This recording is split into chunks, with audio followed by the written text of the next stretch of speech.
Food chain is linear होती है, unidirectional होती है, बिल्कुल सही है। एंड फूड वेब इज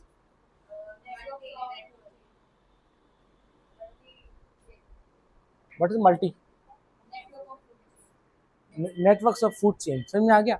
और फूड वेब बताता है कि क्या कि पॉसिबल क्या होंगे कॉम्बिनेशन सम फूड चेन के।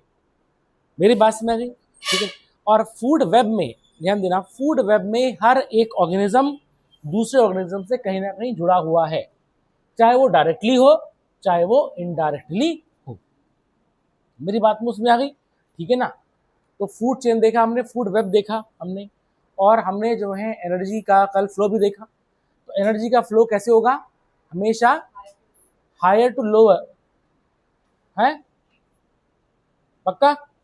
अच्छा, प्रोड्यूसर से कंज्यूमर की कंज्यूमर से प्रोड्यूसर, सही बात है। और अगर क्वेश्चन आया कि जो एनर्जी का फ्लो होगा वो हायर ट्रैफिक लेवल से लोअर ट्रैफिक में चलेगा, कहाँ से चलेगा, हायर ट्रैफिक लेवल से लोअर ट्रैफिक लेवल चलेगा, लोअर से हायर ट्रैफिक लेवल चलेगा, है। हाँ, लोअर से हायर। क्यों बोल रहे हैं हम लोअर से हायर, क्यों, क्योंकि first order consumer, second order, ऐसे करते करते वो बढ़ता चलेगा। समझ में आ गया। Is it clear. और फिर हमने कल देखा था what is PAR, PAR, photosynthetic active radiation क्या होती थी,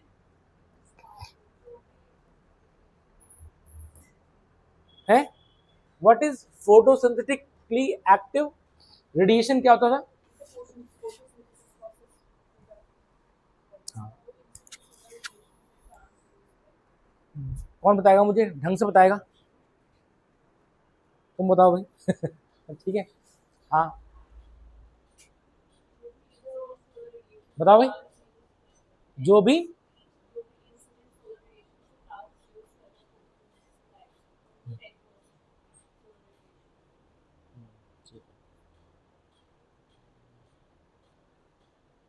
पक्का।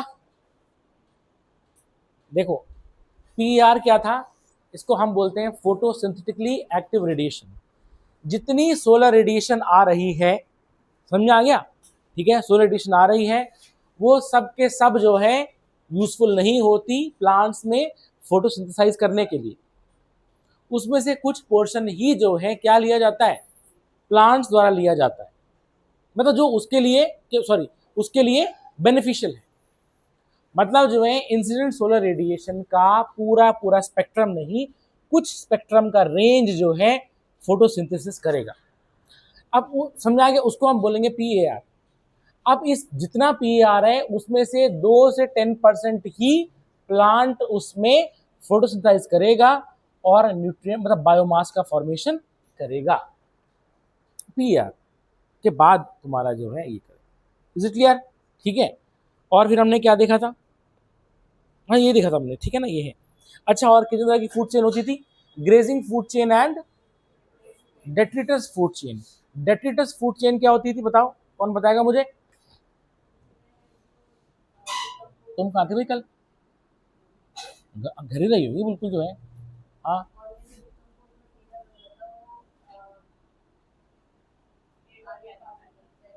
हाँ, ठीक है। जो डेड ऑर्गेनिक मैटर है वो जो है बन जाता है डेट्रिटस, क्या बन जाएगा, डेट्रिटस बन जाएगा। और उस डेट्रिटस को कंज्यूम करेंगे जो है आगे ऑर्गेनिज्म, और वो फूड चेन बनेगा, बनाएगा। समझ में आ गया। अच्छा, क्या ये डेट्रिटस फूड चेन और ग्रेजिंग फूड चेन आपस में मिल सकते हैं, कैसे मिल सकते हैं। फूड वेब, फूड वेब के थ्रू बताया था ना, हर ऑर्गेनिज्म एक दूसरे से कहीं ना कहीं जुड़ा हुआ है। इज इट क्लियर, ठीक है। तो ये चीज अब हम शुरू करते हैं, लिखेंगे नेक्स्ट इसका पार्ट, डीकॉम्पोजिशन। लिखेंगे डीकॉम्पोजिशन।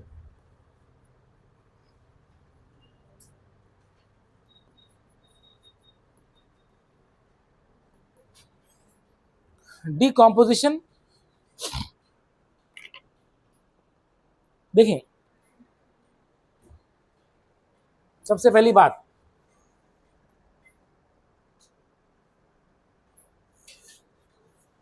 हमने देखा था कि जब बायोमास का फॉर्मेशन हुआ था, मतलब अगर हम फोटोसिंथेसिस की बात करेंगे,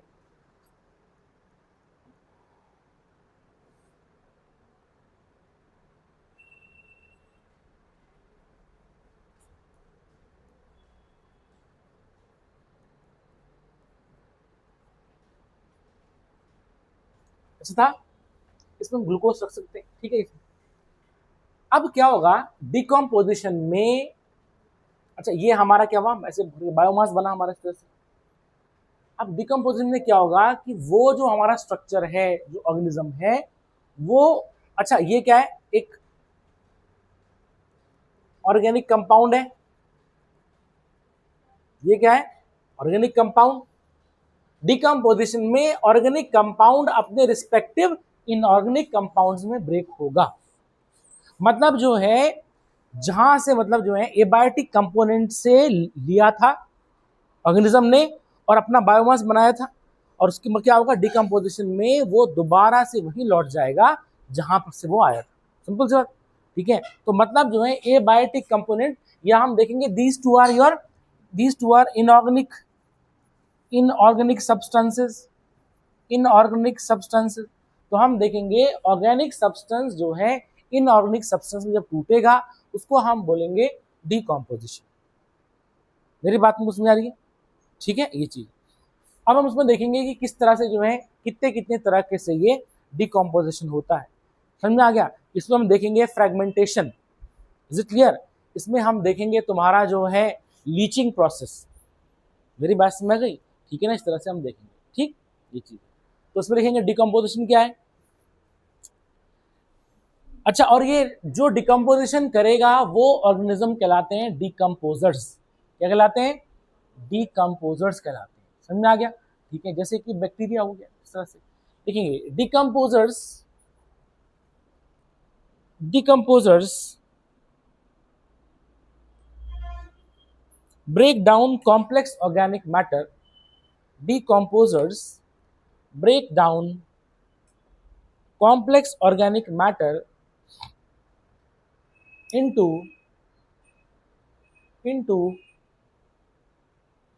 inorganic substances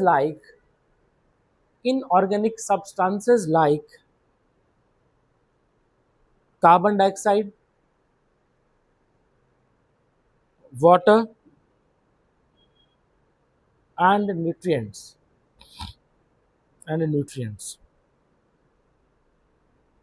देखेंगे the important steps in the process of decomposition. The important steps in the process of decomposition are first fragmentation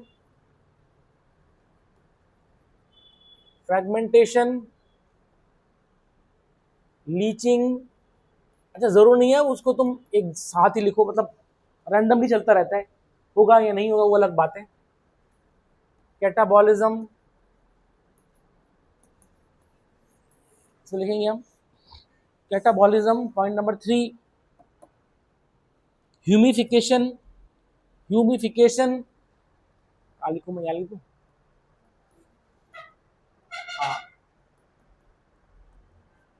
humification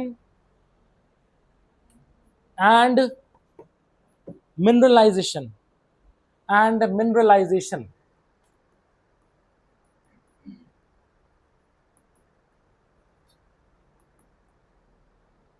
fragmentation, leaching, catabolism, humification and mineralization, Hindi में लिखेंगे हम इसको। डिकम्पोजिशन को बोलेंगे अपघटन, लिखेंगे अपघटक जटिल कार्बनिक पदार्थों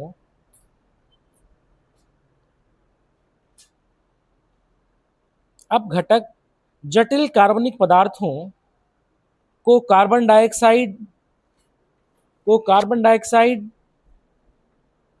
पानी और पोषक तत्वों जैसे अकार्बनिक पदार्थों में अकार्बनिक पदार्थों में तोड़ देते हैं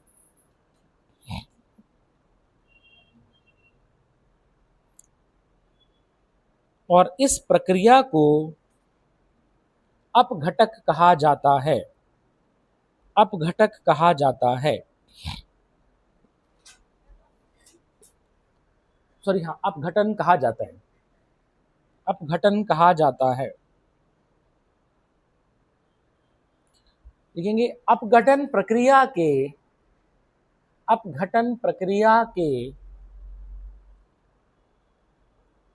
सॉरी अपघटन की प्रक्रिया में महत्वपूर्ण चरण है विखंडन, लीचिंग,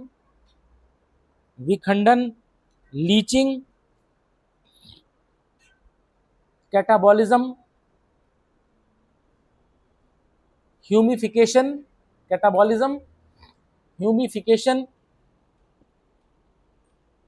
और खनिजीकरण।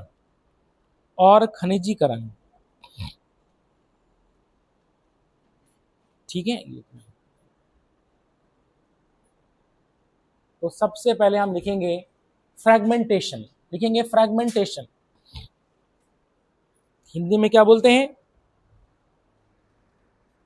क्या बता लिखा है मैंने अभी, फ्रैगमेंटेशन को विखंडन। ठीक है, देखें तो सबसे पहले हम देखेंगे फ्रैगमेंटेशन।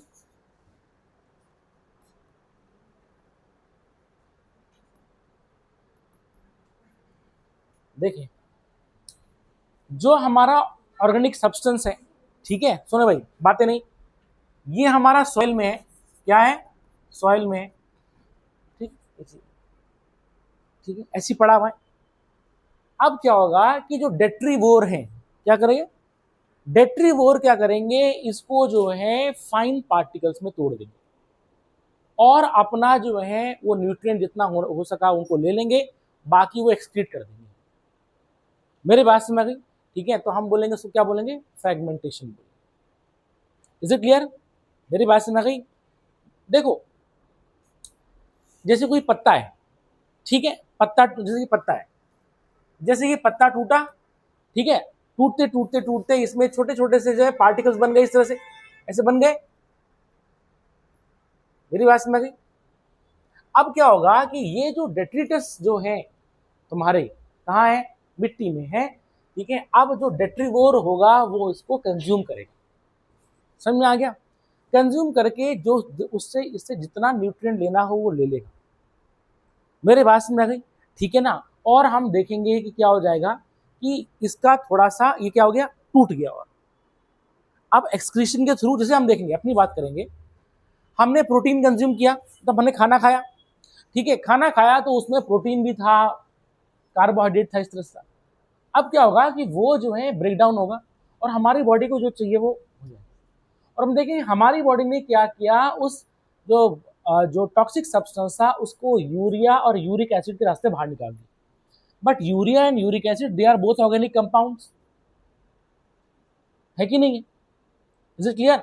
अच्छा, तो अब हम देखेंगे कि वो जो है, लेकिन क्या हो गया, टूट गया वो थोड़ा थोड़ा, पूरा प्रोटीन जो टूट गया, तो हमने देखा क्या हो गया, इसको ये फ्रेगमेंट में बदल गया। अब क्या होगा कि फाइनली जो हम देखेंगे कि जो फॉर एग्जाम्पल यूरिया है, मान लेते हैं यूरिक एसिड है सब कुछ, ठीक है।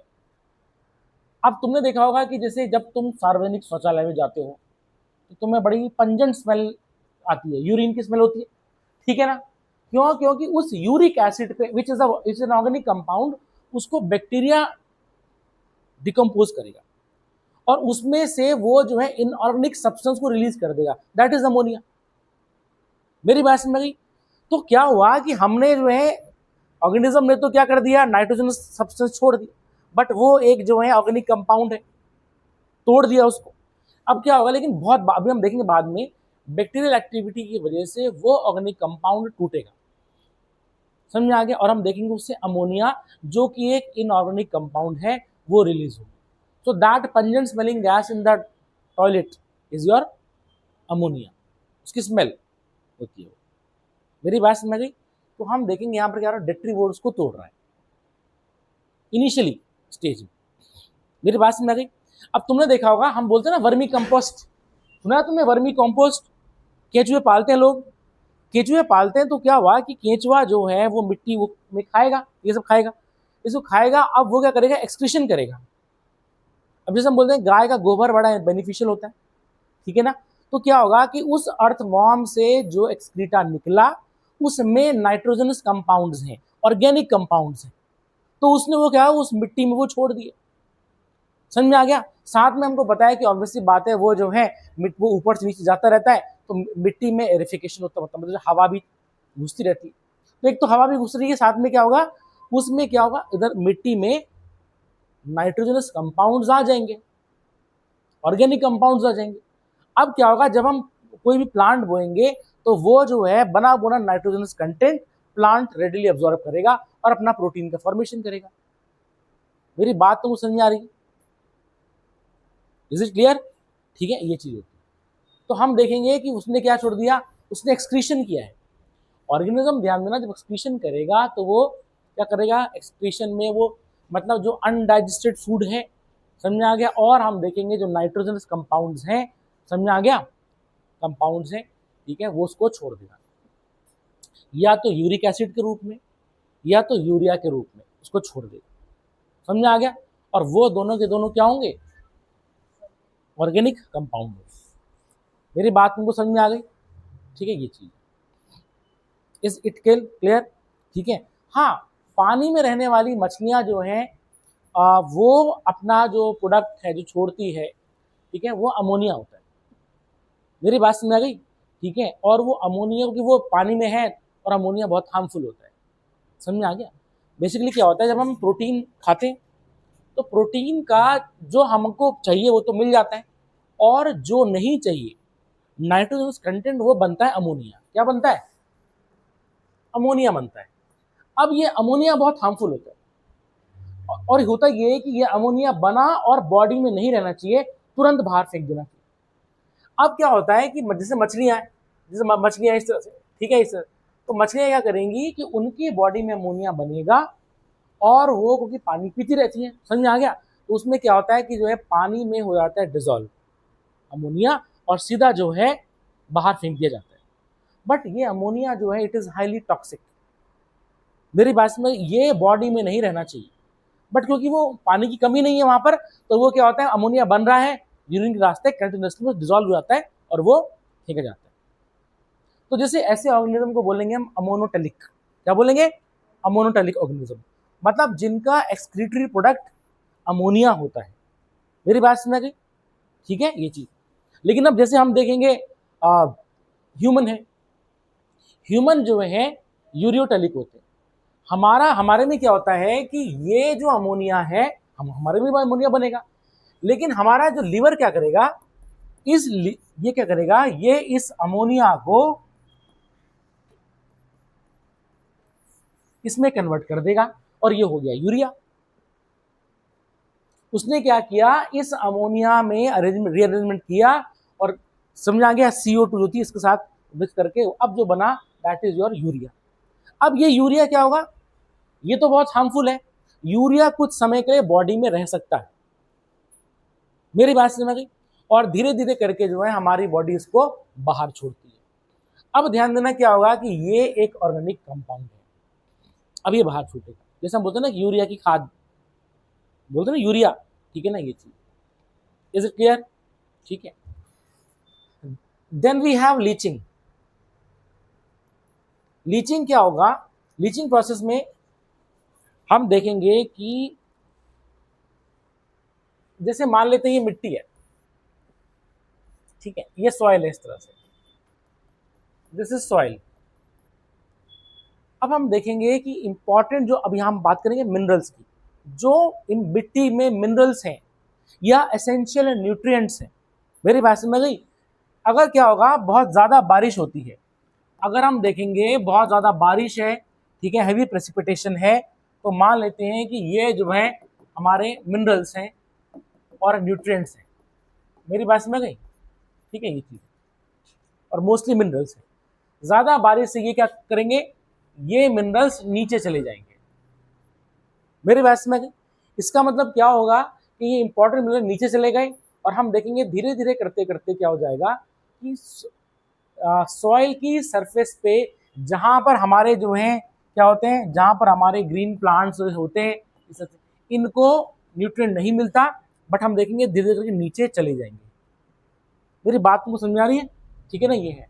तो हम क्या कर रहे हैं यहाँ पर, डिकम्पोजिशन प्रोसेस से हमारा जो है क्या हो रहा है, लीचिंग भी देखी जा रही है। और हम देखेंगे ये जो न्यूट्रिएंट्स और है मिनरल्स हैं, ये तुम्हारा काफ़ी नीचे भी जा सकते हैं, हमको वहाँ भी मिल सकते हैं, सिर्फ जो है ज़रूर नहीं है हमको सॉइल की टॉप सरफेस में ही मिलेंगे। अगर तुम तो हमको यहाँ भी जो है मिल सकते हैं, क्यों? क्योंकि वो लीचिंग प्रोसेस के थ्रू आ रखे हैं। मतलब यहाँ पर हम देख रहे हैं कि डिकम्पोजिशन प्रोसेस किस किस तरीके से काम कर रहा है। मेरी बात समझ गई? ठीक है, तो उसको लिखो। लिखिए, detrivores break down the detritus. Detrivore break down the detritus into smaller particles. Detritus into smaller particles, and this process is termed as fragmentation.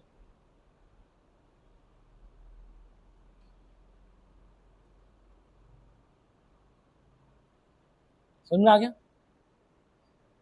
ठीक, इसमें लिखेंगे नेक्स्ट लीचिंग। लीचिंग क्या हुई? लिखेंगे लीचिंग, लिखेंगे by this process water soluble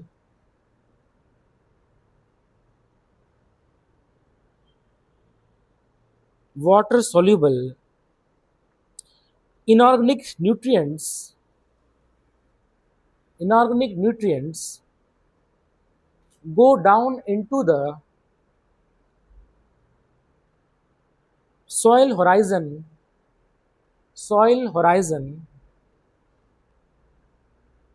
and get precipitated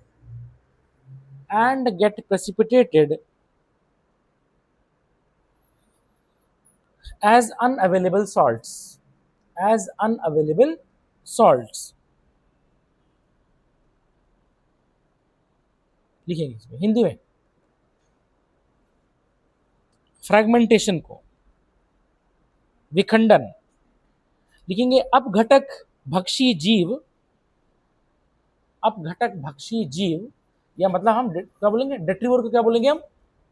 detritivore को अपघटक भक्षी जीव। लिखेंगे अपघटक पदार्थों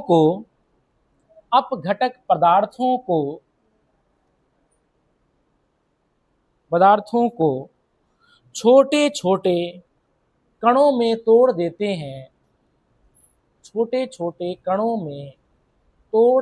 हैं। इस प्रक्रिया को विखंडन कहते हैं। अब लिखेंगे नेक्स्ट लीचिंग, हिंदी में लिखेंगे लीचिंग।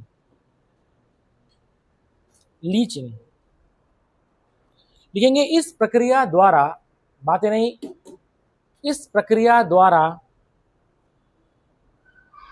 जल में घुलनशील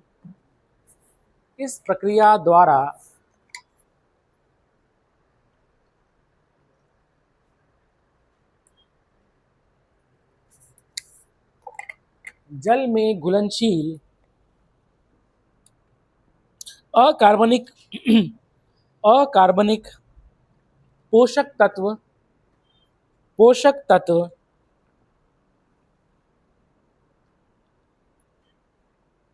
तत्व लिखेंगे मिट्टी की निचली परत में चले जाते हैं और अनुपलब्ध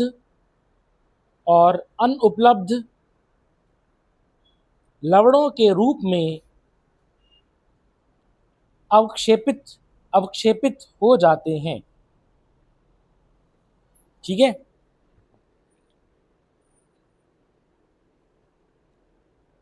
लिखेंगे next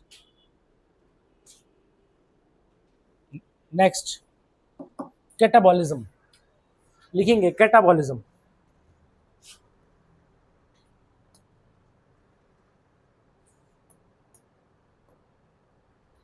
catabolism, what is catabolism? अच्छा पहले जो है बेसिकली देखो, अच्छा पहले मुझे बताओ एनाबॉलिज्म क्या होता है? What is anabolism? What is anabolism? देखें यहाँ, देखें पहले तो समझा रहे हैं, ठीक है। देखें, एक होता है मेटाबॉलिज्म। क्या होता है? मेटाबॉलिज्म। देखिए मेटाबॉलिज्म दो तरह से चलता है, एक होता है एनाबॉलिज्म और एक होता है कैटाबॉलिज्म। मेरी बात को समझा गई? हाँ देखो भैया, एनाबॉलिज्म में बेसिकली कंस्ट्रक्टिव एक्टिविटी होती है और कैटाबॉलिज्म में डिस्ट्रक्टिव एक्टिविटी होती है, ठीक है। जैसे कि देखें, हमने खाना खाया, ठीक है, हमने खाना खाया और हुआ क्या कि जो हमने खाया वो हमारे बॉडी में स्टोर हो गया और इसको हम बोलेंगे एसिमिलेट हो गया, हमारे बॉडी में चला गया, चला गया। ठीक, अब जैसे हमने घी खाया तो फैट में बदल गया, वो चर्बी बन गई, तो चर्बी बन रही है ना, कंस्ट्रक्शन हो रहा है, तो उसको हम बोलेंगे एनाबॉलिज्म, ठीक है। हमारे सेल डिवाइड कर रहे हैं, ठीक है, तो क्या होगा? एनाबॉलिज्म। मेरे बाल बढ़ रहे हैं, कल मैं दाढ़ी बना के आया, आज मेरी दाढ़ी फिर से हो गई, एनाबॉलिज्म। समझ में आ गया? तो all the constructing activities taking place in an organism. क्या हम फोटोसिंथेसिस एग्जांपल में एनाबॉलिज्म ला सकते हैं? हाँ ला सकते हैं, क्योंकि इनऑर्गेनिक सब्सटेंस से कुछ चीज बन रही है। क्या बन रही है? मतलब जो है कार्बोहाइड्रेट का फॉर्मेशन हो रहा है, तो हम बोलेंगे वो क्या है? Anabolic process. समझ में आ गया? कैटाबॉलिज्म में क्या होता है? डिस्ट्रक्शन होता है। मतलब हम देखेंगे जैसे कि रेस्पिरेशन एग्जाम्पल है किसका? कैटाबॉलिज्म का। मतलब जो हमने खाया हमने, ठीक है ना, रोटी खाई, अब वो बन गया हमारी बॉडी में क्या? ग्लूकोज गया। अब ग्लूकोज जो है रेस्पिरेशन के टाइम पे वो टूटेगा और हम देखेंगे CO2 बाहर निकली, H2O निकला, एनर्जी बाहर निकली।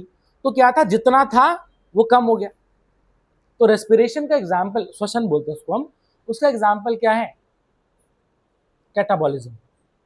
तो कैटाबॉलिज्म में डिस्ट्रक्शन होता है। अगर सेल्स डेड हो रहे हैं, कैटाबॉलिज्म है। मेरी बात समझ गई?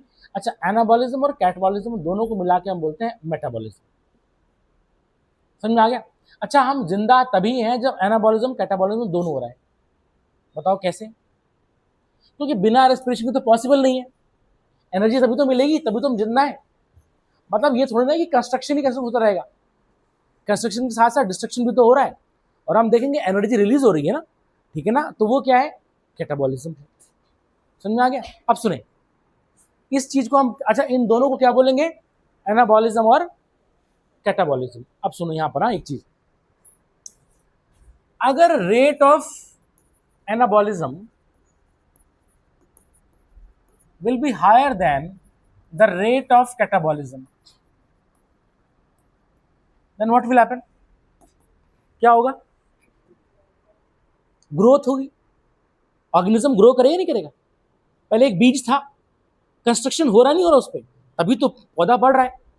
अगर जो है बराबर होते, है ना, तो हम बोलेंगे पेड़ उतना ही रहता हमेशा, लेकिन क्या हो रहा है? पेड़ बढ़ रहा है। कल बताया था ना, आलू के पराठे बनाए थे 10, 4 खा लिए, बच गए, फिर अगली बार बनाए, ऐसे करते करते कंस्ट्रक्शन हो रहा है। इसका मतलब हम देखेंगे जब एनाबॉलिज्म की दर ज्यादा होगी कैटाबॉलिज्म से, it will result in growth, it will result in repair, it will result in reproduction. मेरी बात समझ में आ गई? और हम देखते हैं एक ऑर्गेनिज्म इन चीजों से पहचाना जाता है, सिंपल सी बात है, ठीक है। ये अगर हम देखेंगे rate of anabolism is less than the rate of catabolism, तब क्या होगा? डिके। मतलब जवान थे हम बूढ़े हो रहे, कुछ नई चीज नहीं बन रही है, हाँ जितना था उतना अब खत्म हो रहा है। तो हम क्या बोलेंगे? हम बोलेंगे क्या होगी? ओल्ड एज आएगी। अच्छा, ग्रोथ तो नहीं हो रही, और जो रिपेयर हो रही है वो क्या होगी, रेट ऑफ रिपेयर कम हो जाएगा मेरे पास में, क्योंकि अब बॉडी में देखो जितना था उतना होता रहेगा। ठीक है ना, ये है ओल्ड एज आएगी तो रिपेयर की जो प्रोसेस है वो क्या होगी, कम होगी। तो ठीक है ना, और हम देखेंगे रिप्रोडक्शन नहीं होगा। Is it clear? तो रिप्रोडक्शन का रेट जो है वो कम हो जाएगा। मेरी बात समझ गई? और धीरे धीरे करके हम देखेंगे ऑर्गेनिज्म डेथ की ओर जा रहा है। मेरी बात समझ गई? करते करते करते करते अब जब ऐसे एक समय आएगा कि जब कैटाबॉलिज्म का रेट बहुत बढ़ जाएगा। समझ में आ गया? तो मतलब क्या है कि जितना थोड़ा बहुत बन भी रहा उतना नहीं होगा, अब पूरा पूरा खत्म होता रहेगा। और हम देखेंगे एक ऐसा समय आएगा जब इंसान मर जाएगा, तो हम देखेंगे इसका मतलब इसमें क्या होगा, डेथ होगी। मेरी बात समझ में? तो छोटा बच्चा था, तुम देखना छोटा बच्चा बड़ी जल्दी बड़ा होता है, इसका मतलब जो है जितना जल्दी बड़ा हो रहा है, ठीक है, तो उसमें एनाबॉलिज्म का रेट ज्यादा है। कैटाबॉलिज्म भी हो रहा है लेकिन हम बोलेंगे रेट, कैटाबॉलिज्म रेट कम होगा। समझ आ गया? 18 साल तक समझ आ गया एनाबॉलिज्म रहता है। मेरी बात समझ गई? उसके बाद बॉडी स्टैग्नेंट हो जाएगी। अब मतलब क्या हो रहा है कि हम देखेंगे rate of anabolism, rate of catabolism, और इंसान उतने का उतना नहीं है। 18 साल तक तुम जितने बढ़ने थे बढ़ गए। मेरी बात समझ गई? उसके बाद हम देखेंगे 30 के बाद 35 के बाद जो है अब क्या होगा, रेट ऑफ एनाबॉलिज्म कम हो जाएगा और कैटाबॉलिज्म बढ़ जाएगा। हाँ बिल्कुल, स्टैग्नेंट, हाँ तो वो यही चीज तो है। यहां पर हम उसी चीज को हम जो है एनाबॉलिज्म कैटाबॉलिज्म के रिस्पेक्ट में देखें। समझ में आ गया ये चीज? तो सुने, कैटाबॉलिज्म में क्या है, डिस्ट्रक्शन है कि नहीं डिस्ट्रक्शन? पहले इसको नोट कर लो, ठीक है। एनाबॉलिज्म को क्या बोलते हैं हम हिंदी में, क्या बोलेंगे? वैसे देखो मेटाबॉलिज्म को बोलेंगे चपापचाय बोलते हैं ना, ठीक है। एनाबॉलिज्म को उपापचय ऐसे कुछ बोलते हैं मेरे ख्याल से। हिंदी में मुझे नहीं आता, हिंदी नहीं आता मुझे पता यार, ठीक है। लिखो सबको, लिखो पहले तुमको नोट कर लो, दिक्कत हो जाती है हिंदी में।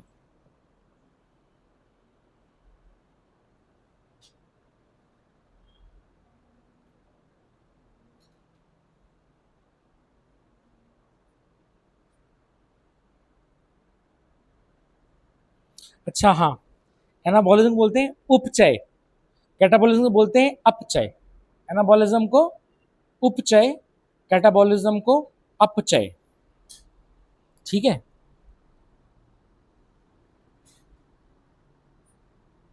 Is it clear? ठीक है, ये चीज है उपचय अपचय।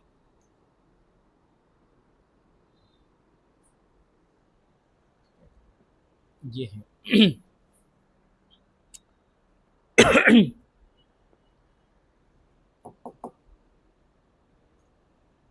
लिख दिया? तुम्हें कुछ समझ आ रहा है? रानी पोखरी से आई तुम, इतना दूर से आई तुम, कैसे आई हो, स्कूटर से?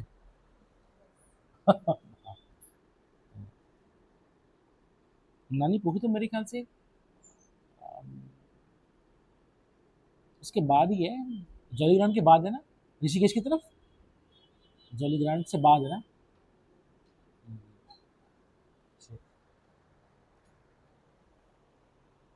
अच्छा अब मुझे बताओ कि ये जो हम पढ़ रहे हैं टॉपिक, हम क्या टॉपिक पढ़ रहे हैं, डिकम्पोजिशन, है ना। हम क्या पढ़ रहे हैं, डिकम्पोजिशन पढ़ रहे हैं। इसमें कैटाबॉलिज्म क्या होगा,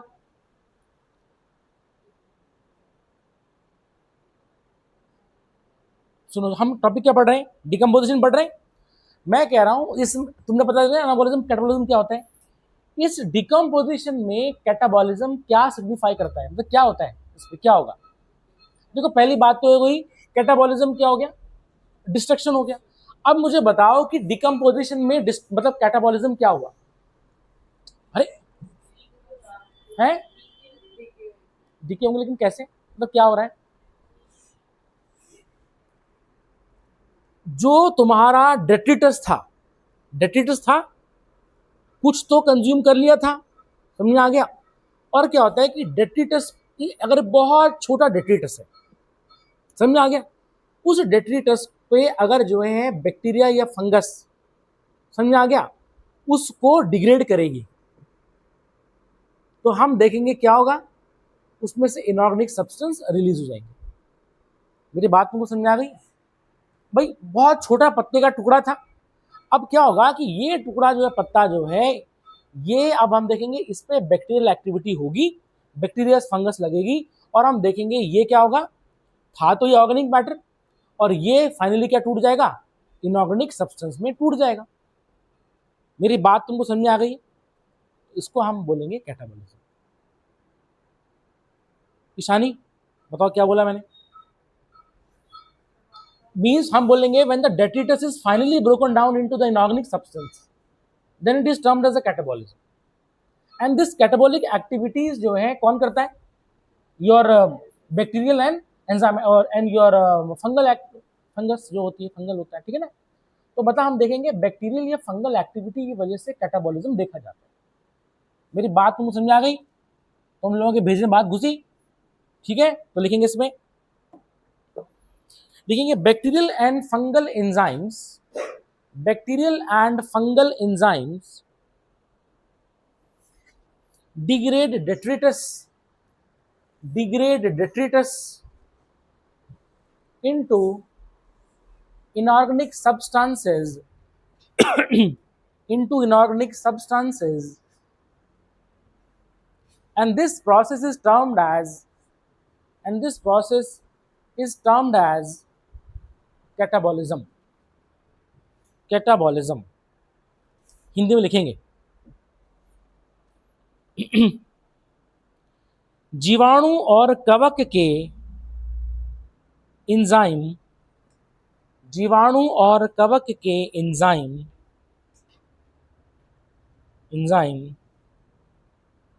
लिखेंगे मृत पदार्थों को सरल अकार्बनिक पदार्थों में विघटित कर देते हैं।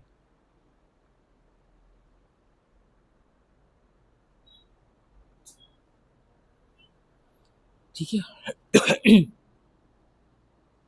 क्या करते हैं, विघटित कर देते हैं। इस प्रक्रिया को अपचय कहते हैं। इस प्रक्रिया को अपचय कहते हैं।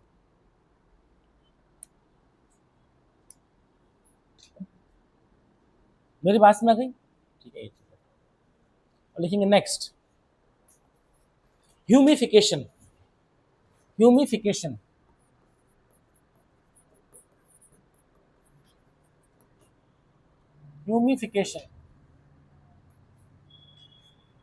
ह्यूमिफिकेशन का मतलब होता है ह्यूमस का बनना। और ह्यूमस क्या है, ह्यूमस क्या होता है, HUMUS, ह्यूमस डेड ऑर्गेनिक, ठीक है ना, मैटर, समझ में आ गया। फाइन, जो बहुत ही फाइन होता है, it is the fine dead organic matter. मेरी बात समझ में आ गई? अच्छा सुनो, रुको अभी लिखना नहीं है। देखिए जैसे मान लेते हैं ये एक पत्ता है, लीव है, ये पीला हो गया, झड़ गया। अब क्या होगा कि ये जितना बड़ा होगा उतनी जल्दी जल्दी टूटेगा, समझ में आ गया। टूटते टूटते टूटते हम देखेंगे कि ये तुम्हारा एकदम ऐसे करके ये फाइन पार्टिकल्स बन गए। क्या बन गए? पार्टिकल्स बन गए, समझ में आ गया। होता क्या है, जितना बड़ा ऑर्गेनिज्म है वो उतना जल्दी जल्दी जो है वो क्या होता है, डिकम्पोज होगा, समझ में आ गया। अब डिकम्पोज होने के बाद अब वो तुम्हारा पार्टिकल से बदल गया, और इसको हम बोलेंगे ह्यूमस। और इस ह्यूमस में क्या है, न्यूट्रिएंट्स है। क्या है? न्यूट्रिएंट्स है। अब देखिए क्या होता है कि जब इतना छोटा हो जाता है तो अब इसका रेट ऑफ डिकम्पोजिशन काफी हद तक कम हो जाता है। क्या होता है? कम हो जाता है। मतलब क्या होगा, अब इसको मतलब जो बैक्टीरिया होंगे वो तोड़ेंगे, लेकिन जो रेट ऑफ डिकम्पोजिशन है by the bacteria it gradually decreases. मेरी बात में आ गई? कम होता रहेगा वो। तो उस स्टेज में जिसको हम बोलेंगे, जो ऑर्गेनिक मैटर है उसको हम बोलेंगे ह्यूमस। तो ह्यूमस बनने की प्रोसेस उसको हम बोलेंगे ह्यूमिफिकेशन। समझ में आ गया? अब ऐसा नहीं है, तो जैसे मान लीजिए ये क्या है, ह्यूमस है, तो ये ह्यूमस है, इसको हम बड़ा करके देखेंगे तो हमको इस तरह से नजर आएगा। अब बैक्टीरिया इसको भी तोड़ेगा, समझ आ गया। और अभी मैंने तुम्हें क्या बताया था, इसको जब वो तोड़ेगा तो वो कैटाबोलाइज करेगा, इसको कैटाबॉलिज्म होगा, और इसको जो है फाइनली वो इनऑर्गेनिक सब्सटेंस में तोड़ देगा। मेरी बात तुमको समझ में आ गई।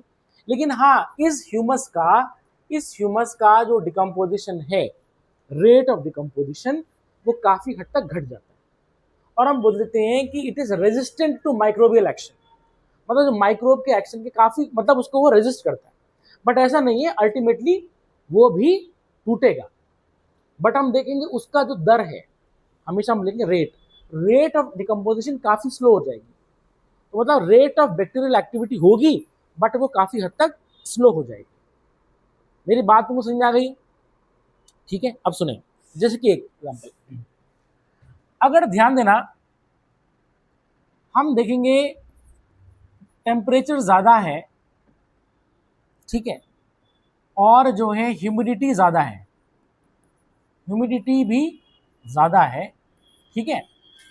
ऐसे में हम देखेंगे बैक्टीरियल एक्टिविटी बढ़ जाती है। समझ में आ गया?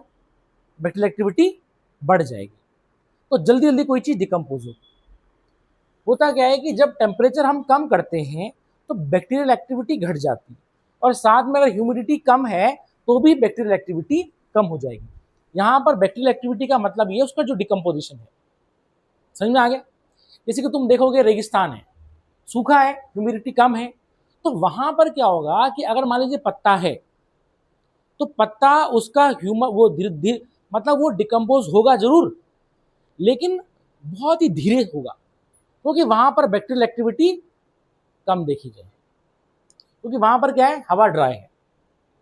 प्लस अब देखोगे, अब तुम ठंड में चले जाओगे तो तुम देखोगे ठंडियों में जाकर क्या होता है, जो बैक्टीरियल एक्टिविटी है वो भी कम हो जाती है। जैसे तुम देखोगे आजकल ह्यूमस भी है, और तुम्हारा तुम देखना, जरा सा तुम दूध लेके आए, तुमने गर्म नहीं किया, दूध फट जाता है, बैक्टीरियल एक्टिविटी हो गई। मेरी बात समझ गई? तो बोलते हैं अरे भाई साहब ले जा लो, जल्दी गर्म कर देना। अब तुम देखोगे सर्दियों में जो है, तुम चाहे दूध को गर्म करो ना करो तो थोड़ा सा चल जाता है, वो थोड़ा सा, मतलब एकदम से गर्म नहीं करना पड़ता। मेरी बात में क्यों? क्योंकि बैक्टीरियल एक्टिविटी कम हो रही है। Is it clear? तो होता क्या है कि जो है ये, मतलब बैक्टीरियल एक्टिविटी टेम्परेचर और ह्यूमिडिटी पे डिपेंड करती है। तभी तुम देखोगे बरसात के मौसम में तुम देखना बहुत ज्यादा जो है बैक्टीरियल एक्टिविटी देखी जाती है, बैक्टीरियल और फंगल एक्टिविटी। समझ में आ गया? ठीक है, जैसे तुम देख, तभी हम बोलते हैं कि बरसात के महीने में तो अच्छा तो लगता है, लेकिन बीमारियां भी बहुत आती हैं, बैक्टीरिया से होने वाली बीमारियां भी बहुत आएंगी, टाइफॉइड हो गया, निमोनिया, तमाम चीजें ये आती हैं। ठीक है, प्लस हम देखेंगे फंगल एक्टिविटी, खुजली हो रही, समझ में आ गया? ठीक है, बहुत तुम देखा, क्योंकि वो क्या है, फंगस हो जाती है, जैसे हमारे डैंड्रफ, वो क्या है, फंगस ही तो है। तो उसमें तुम देखना फंगल एक्टिविटी बढ़ जाएगी, क्योंकि जो है टेम्परेचर एकदम उनके लिए परफेक्ट है। मेरी बात समझ गई? सर्दियों में ये ड्राई रीजन में क्या होता है कि एक्टिविटी कम हो जाती है, तो हम देखेंगे डिकम्पोजिशन का रेट घट जाएगा। मेरी बात समझ गई? अच्छा, अगर मैं तुमसे क्वेश्चन पूछूं, रेगिस्तान में ह्यूमस, ठीक है, और ट्रॉपिकल रीजन में जहां बारिश हो रही है, ज्यादा कहां तक, मतलब किस रीजन में रहेगी, ज्यादा लंबे समय तक कहां रहेगी?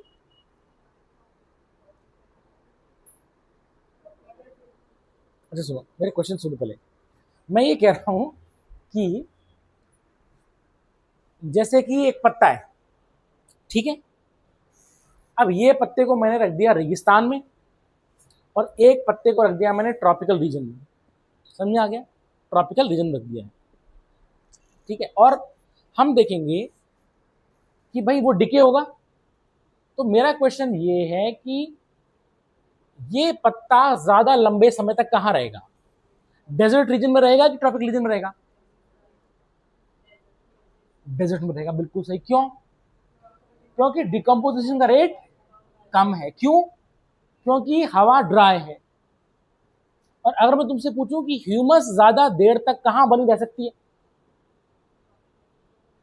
ज्यादा देर तक कहां बनी रह सकती है, रेगिस्तान में या ट्रॉपिकल रीजन में? भाई ऑब्वियस सी बात है, डेजर्ट में बनी रहेगी नहीं रहेगी? क्यों? क्योंकि बैक्टीरिया, भाई इसको कौन तोड़ेगा? ह्यूमस को बैक्टीरिया तोड़ेगा, बट वहां पर बैक्टीरियल एक्टिविटी कम है, तो ह्यूमस ज्यादा लंबे समय तक वहां रहेगी। ट्रॉपिकल रीजन में जहां पर तुम्हारे बारिश भी हो रही है, ये तो पता ही नहीं चलेगा कहाँ चलेगी, क्योंकि बहुत ज्यादा बैक्टीरियल एक्टिविटी हो रही है। ह्यूमिडिटी, टेम्परेचर, मेरी बात समझ में? तुम कभी देखना, राजस्थान हो गया या तुम्हारा जो मिडिल ईस्ट हो गया जहाँ रेगिस्तान है, ठीक है ना, वहां इतनी ज्यादा बीमारियां नहीं होती हैं जितनी कि ट्रॉपिकल रीजन में होती है। तुम देखना, समझा? राजस्थान लंबे चौड़े खा पी करके जो है बिल्कुल मस्त मुस्टंडे बन रहते हैं। क्यों? क्योंकि वहां पर क्या है कि बैक्टीरियल और फंगस एक्टिविटी नहीं होगी।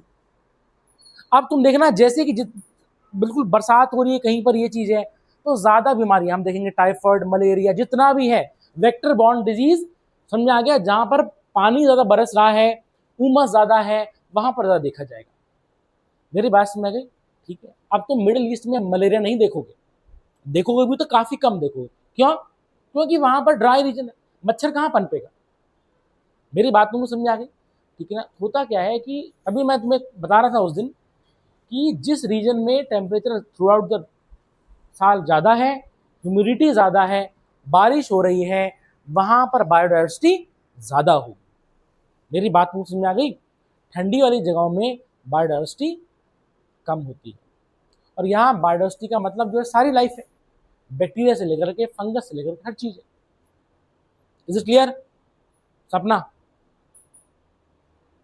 ठीक है, इसमें लिखेंगे लिखें, ह्यूमिफिकेशन इज द ह्यूमिफिकेशन, लिखेंगे ह्यूमिफिकेशन की definition. Humification is the accumulation of accumulation of dark colored amorphous substance, dark colored amorphous substance called humus, that is highly resistant to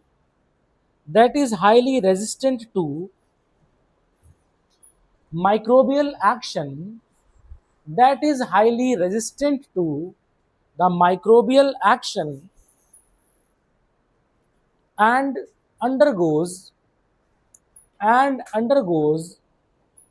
decomposition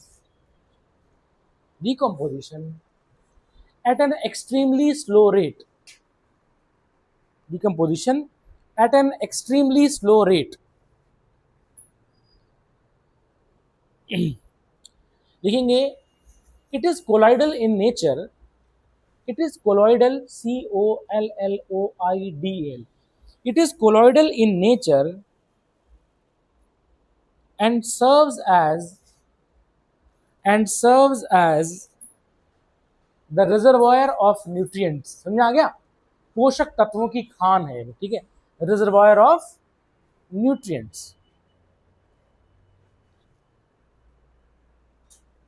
क्या तुमको मेरी बात समझ आ गई? लिखेंगे ह्यूमिफिकेशन, लिखेंगे ह्यूमिफिकेशन एक गहरे रंग के अक्रिस्टलीय पदार्थ का संचय है, जिसे ह्यूमस कहा जाता है।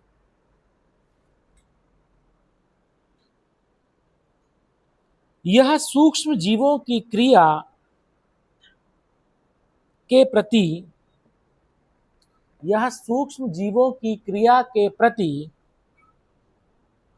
अत्यधिक प्रतिरोधी होता है और इसका अपघटन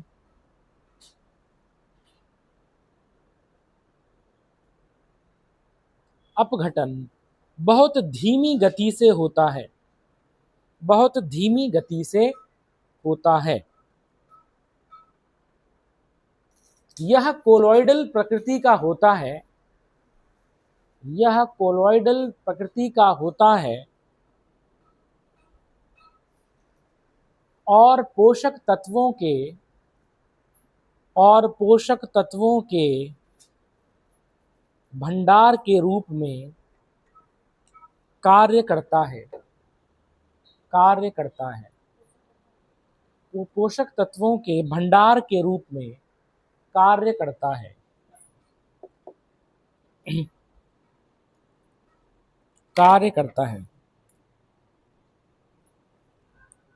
क्या तुमको मेरी बात समझ आ गई?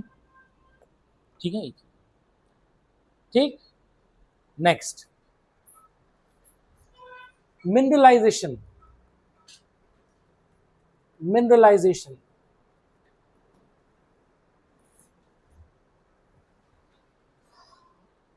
ठीक है, खनिजीकरण। कौन बताएगा मुझे मिनरल्स क्या होते हैं? सबसे पहले सुनो, मिनरलाइजेशन का मतलब द फॉर्मेशन ऑफ मिनरल्स। ठीक है, इसको बोलते हैं हम मिनरलाइजेशन। तो सबसे पहले मुझे बताओ कि मिनरल्स क्या हुए, खनिज क्या हुए, खनिज क्या है या मिनरल्स क्या होते हैं? अभी रानी पोखरी वाली, अभी रानी जी। ठीक है, व्हाट आर मिनरल्स?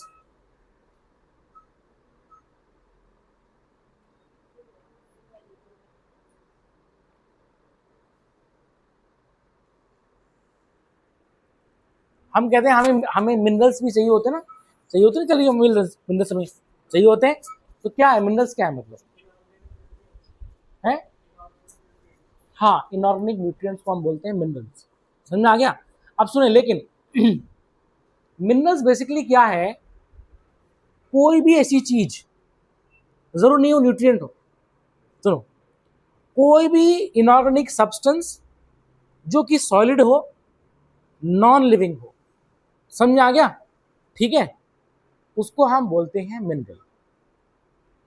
एनी, और हाँ, प्राकृतिक रूप से। ठीक है, मिनरल मतलब लिखेंगे डेफिनेशन क्या होती है मिनरल की। It is a naturally occurring comma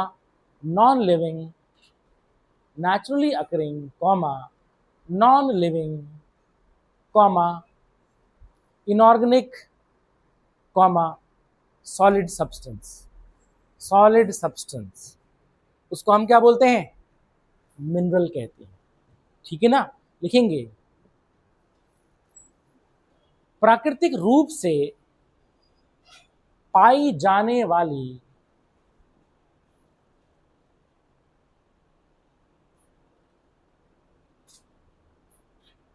comma अकार्बनिक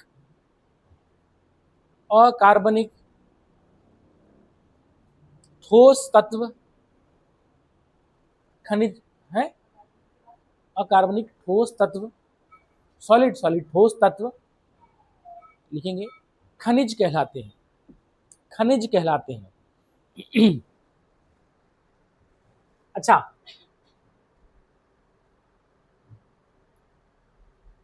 क्या ये खनिज है कि नहीं है?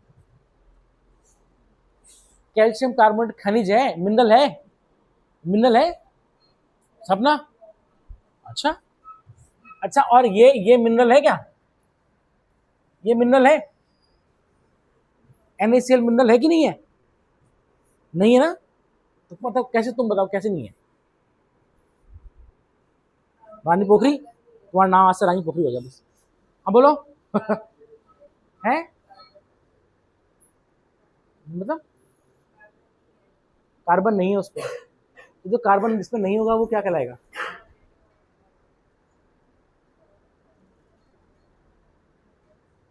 है नहीं, तो ये मिनरल है, यही तो पूछा, ये मिनरल है ना? हाँ, तो ये मिनरल है। अच्छा, ये मिनरल है? ये मिनरल नहीं है ना? ठीक है, अच्छा ठीक है, मिनरल है, ये भी मिनरल नहीं है, क्यों? ये मिनरल है कि नहीं है? हाँ, मिनरल है भाई। ये सब पहले तुम्हें पता होना चाहिए कि क्या चीज ऑर्गेनिक सब्सटेंस है, क्या चीज ऑर्गेनिक नहीं है। समझ में आ गया? ये मत सोचना कि जिसमें कार्बन है तो ऐसे तो CO2 है। कार्बन डाइऑक्साइड भी क्या है, इनऑर्गेनिक है कि ऑर्गेनिक है? भाई कार्बन डाइऑक्साइड क्या है, ऑर्गेनिक की इनऑर्गेनिक? इनऑर्गेनिक है ना, पर तुम तो बोल रहे हो उसमें कार्बन है। ऐसा नहीं होता है, मेरी बात समझ गई? ठीक है, जिसमें जरूर नहीं जिसमें कार्बन हो वो क्या हो, ऑर्गेनिक ही हो, नहीं ऐसा नहीं होता है। Is it clear? Organic compounds की एक प्रॉपर्टी होती है, क्या प्रॉपर्टी होती है, कौन बताएगा मुझे? ऑर्गेनिक कंपाउंड्स की एक प्रॉपर्टी होती है, हाँ भाई, ग्रीन शर्ट, कुछ प्रॉपर्टी होती है उसकी। हम कैसे डिफाइन करेंगे वो ऑर्गेनिक है कि नहीं है?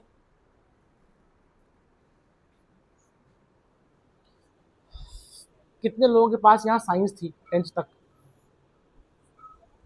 10th तक, 12th तक कितने लोगों के पास थी?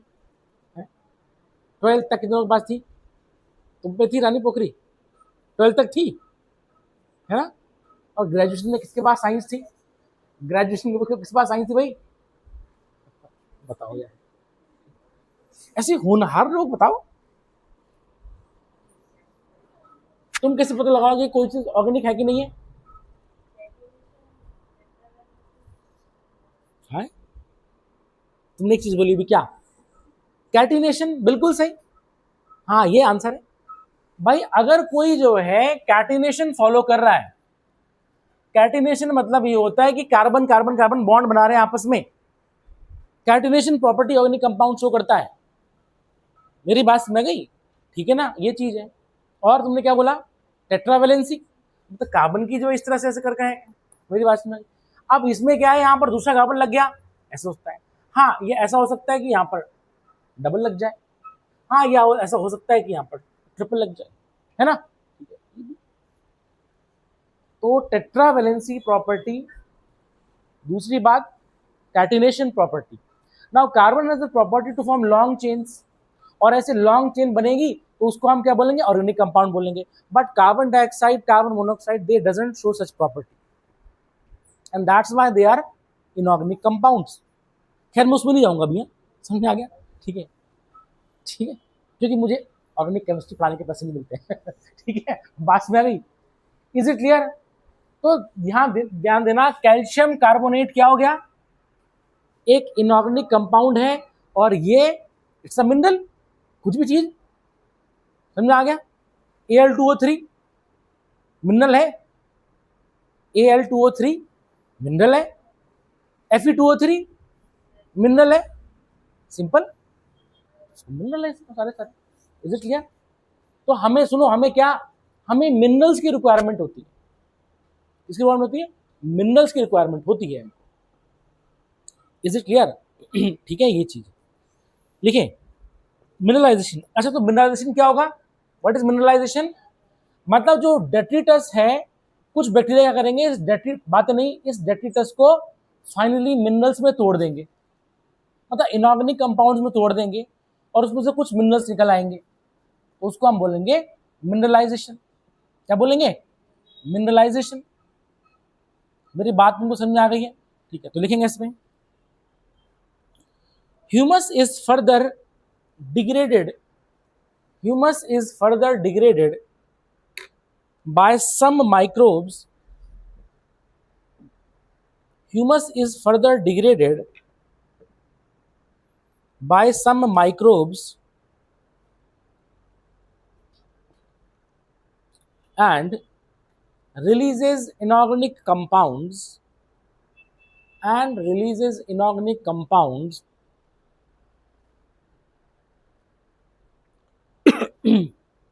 and this process is termed as mineralization.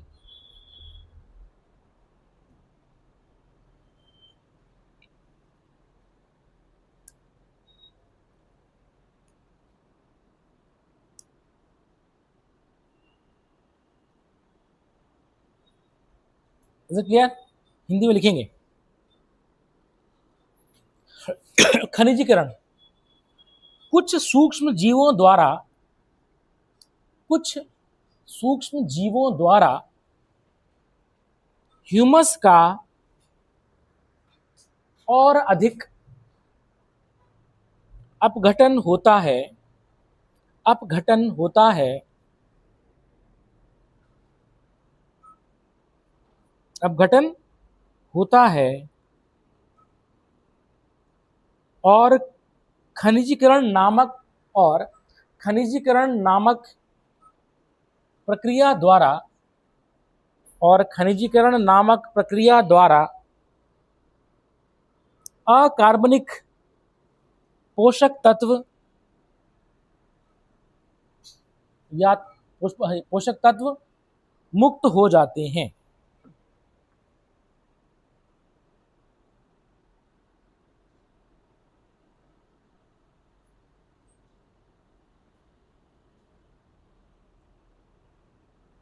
ठीक है, मुक्त हो जाते हैं। ठीक है, तो सुनो भाई, ये हमने देखा क्या, डिकम्पोजिशन। अच्छा मुझे बताओ कि इस पूरी डिकम्पोजिशन प्रोसेस में पूरा समझना, फ्रैगमेंटेशन ये चीज, ऐसा कौन सा एलिमेंट है, पूछ रहा हूं तुमसे, ऐसा कौन सा एलिमेंट है कि जिसकी वजह से ये डिकम्पोजिशन चल रहा है? अगर मतलब वो ना मिले तो डिकम्पोजिशन प्रोसेस नहीं होगी।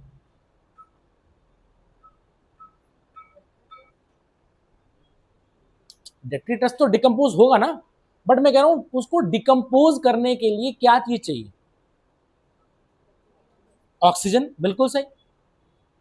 मेरी बात समझ आ गई? इसका मतलब decomposition is an oxygen driving process. बिना ऑक्सीजन के डिकम्पोजिशन पॉसिबल नहीं होगा। और हम देख रहे हैं कि डिकम्पोजिशन में देखो, हमने देखा था कैटाबॉलिज्म, देखा था कैटाबॉलिज्म में क्या था, ग्लूकोज जो है O2 के साथ मिल रहा था और इनऑर्गेनिक सब्सटेंस रिलीज हो रहा था। मेरी बात समझ में? इसका मतलब ये होगा कि डिकम्पोजिशन में अच्छा खासा ऑक्सीजन चाहिए। अगर ऑक्सीजन की अवेलेबिलिटी घटा दी जाए तो क्या हो जाएगा, डिकम्पोजिशन घट जाएगा। बिल्कुल सही, मेरी बात तो समझ में आ गई। ठीक है, तभी हम देखते हैं कि जो है, जहां पर हम देखते हैं कि जैसे जैसे फूड होता है, अगर हमारा फूड ऐसी खाली बाहर पड़ा रह गया, समझ में आ गया, तो क्या होगा, वो जल्दी खराब हो जाता है। मेरी बात समझ आ गई? ठीक है ना, तो उसमें ऑक्सीजन नहीं होगा। मतलब ऑक्सीजन अगर हटा देंगे तो डिकम्पोजिशन का रेट कम हो जाएगा।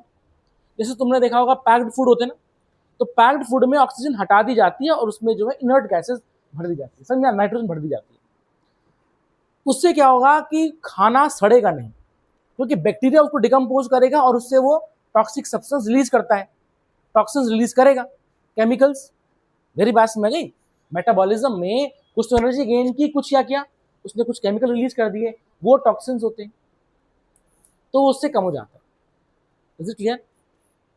लेकिन हमेशा ध्यान देना, पैक्ड फूड में पैक्ड फूड को ज़्यादा कंज्यूम नहीं करना चाहिए, क्योंकि उसमें भी उसकी शेल्फ लाइफ होती है। समझ आ गया? क्योंकि जो है, अगर उसने लिखा है कि 6 मंथ्स का है तो 6 महीने से पहले पहले उसको कंज्यूम कर लेना चाहिए, नहीं तो फिर वो चीज़ नहीं रह जाती। मेरी बात में, क्योंकि एग्जैक्टली जो है परफेक्ट इन्वायरमेंट नहीं बन सकता है। मेरी बात समझ आ गई? इसलिए हम देखते हैं पैक्ड, अच्छा पैक्ड फूड में ज़्यादा टॉक्सिसिटी डेवलप होने के चांस हो जाते हैं अगर वो अपनी प्रिस्क्राइब लिमिट से ऊपर चला गया।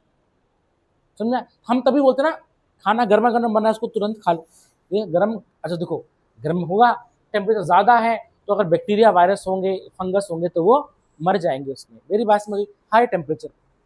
Is it clear? ठीक है, और ध्यान देना, यही हाई टेम्परेचर इंसान पहले कच्चा खाता था, कच्चा खाएगा तो ऑब्वियसली बात है उसको बीमारी लगने का रेट ज़्यादा था।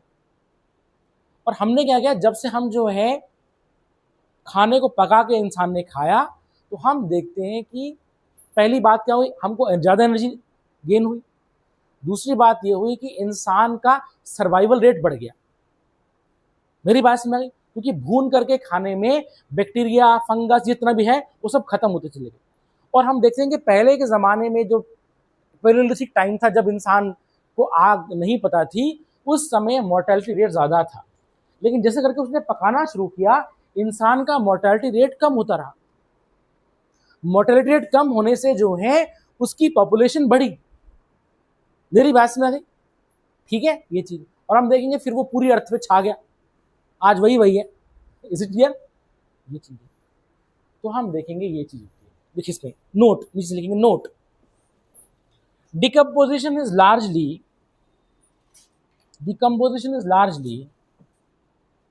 an oxygen requiring process. Decomposition is largely an oxygen requiring process.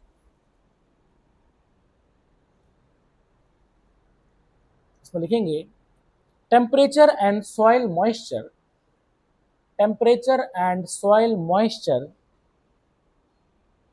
are the most important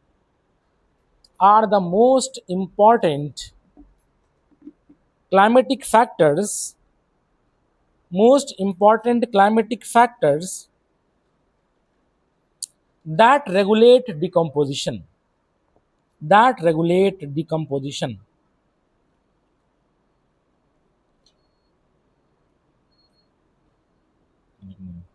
ठीक है, ठीक। लिखेंगे इसमें हिंदी में विघटन, लिखेंगे ऑक्सीजन युक्त प्रक्रिया है। ठीक है, लिखेंगे तापमान और मृदा की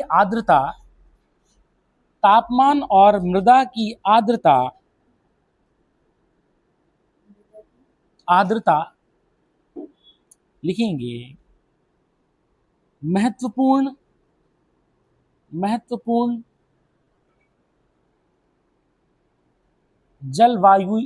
जलवायु घटक है जो विघटन को प्रभावित करते हैं। ठीक है, ठीक है, इज इट क्लियर? अच्छा, इसमें एक चीज और नोट कर लो। देखें, अगर मान लेते हैं डेट्रिटस है, ठीक है, डेट्रिटस जो, अगर डेट्रिटस में लिग्निन और चाइटिन है या काइटिन बोलते हैं, तो डिकम्पोजिशन का रेट घट जाएगा, क्योंकि लिग्निन और चाइटिन क्या है, ये जो है आपका एक पॉलीमर है। मेरी बात समझ गई? इस पॉलीमर को डिकम्पोज, मतलब ये क्या होता है, डिकम्पोज करने के लिए बैक्टीरिया को बहुत मेहनत करनी पड़ती है। तो इसका मतलब जो है, अगर डेट्रिटस में ज़्यादा लिग्निन और चाइटिन है, ठीक है, तो हम देखेंगे क्या होगा, डिकम्पोजिशन काफ़ी हद तक कम हो जाएगा। लेकिन वहीं अगर जो है किसी डेट्रिटस में मॉइस्चर या मतलब वाटर और नाइट्रोजनस कंटेंट है, तो डिकम्पोजिशन रेट बढ़ जाएगा। लिखेंगे, it should be noted that if the detritus contain lignin and chitin,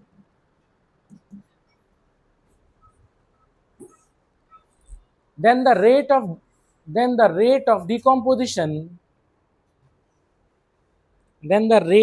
decomposition decreases. On the other hand,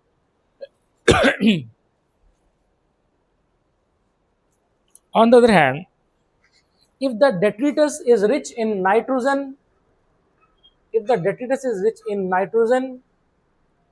and water,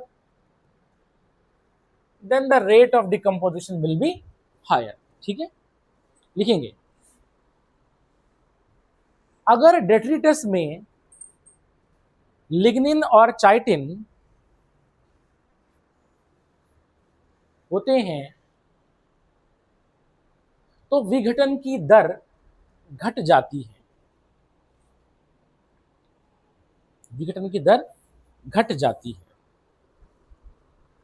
वहीं दूसरी ओर अगर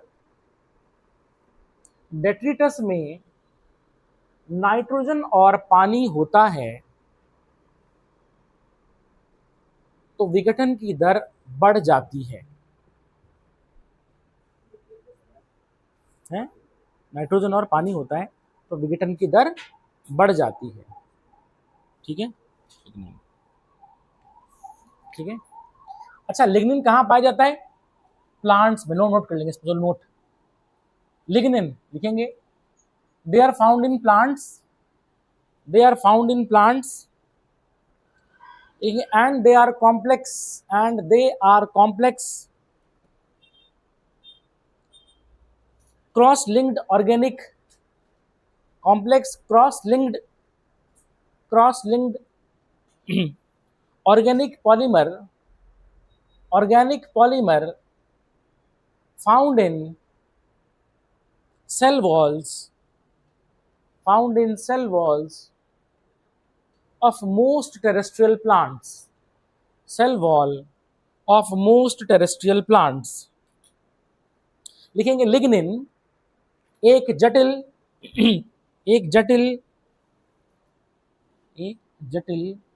क्रॉस लिंक्ड कार्बनिक बहुलक है, पॉलीमर को बोलते हैं ना बहुलक, कार्बनिक बहुलक है जो अधिकांश स्थलीय पौधों की कोशिका भित्तियों में पाया जाता है।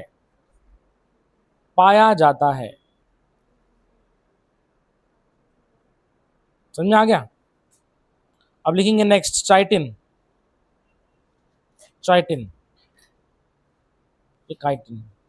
ठीक है, लिखेंगे it is a complex carbohydrate,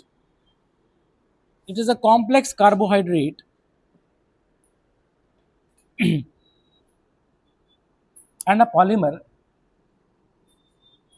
which is found in the exoskeletons of arthropods,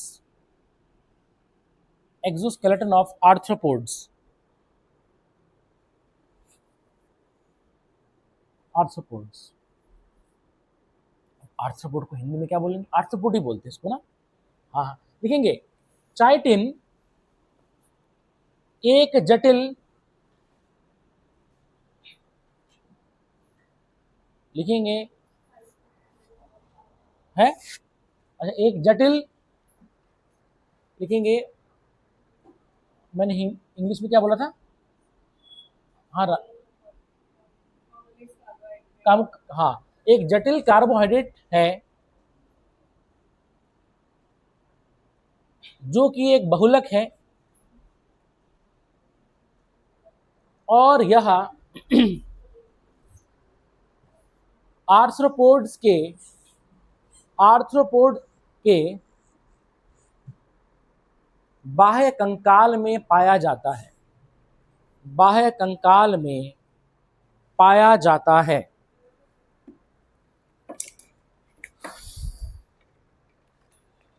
क्या तुमको मेरी बात समझ आई? तो भैया आज के लिए इतना ही, ठीक है। कल हम इसके आगे कंटिन्यू करेंगे और कल हम देखेंगे बायोटिक इंटरेक्शंस कैसे होते हैं। समझ में आ गया? इंटरेक्शन किस तरह से होंगे। तो आज के लिए इतना ही।